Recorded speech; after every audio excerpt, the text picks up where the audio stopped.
Question 5, it's 2 marks and non-calculator.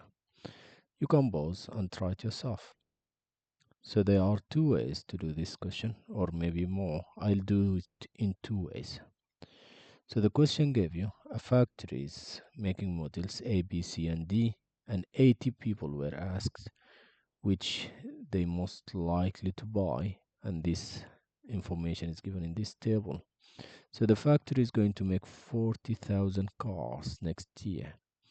Work out how many Model B cars the factory will make next year. So that's the question. So to do this, there are two ways, as I've said. The first way is to find the probability of B, the probability of Model B.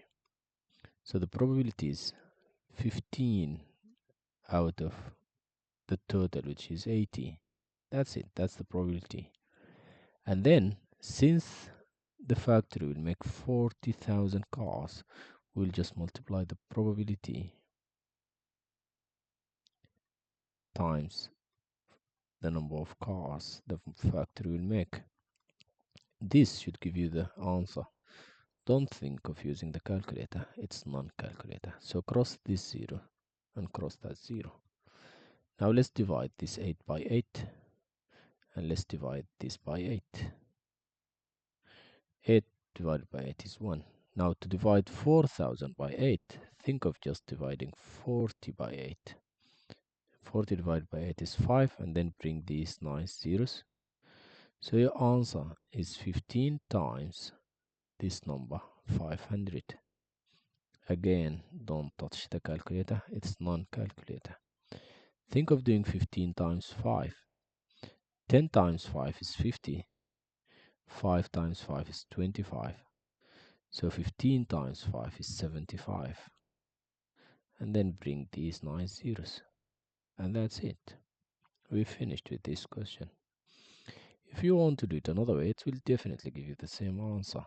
So what I will think of is, for 80 people, we are making 40,000 cars. So 15 people will make how many cars, which is x.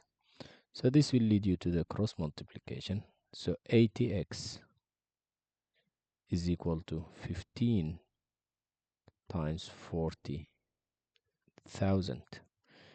And then we'll divide both sides by 80. And that gives you the same thing, which is 15 times 40,000 divided by 80. So it's 7,500. So it's up to you. And that's it for this question. It's 2 marks. It's a nice question. Now let's look at this. This is 2 marks, question 6.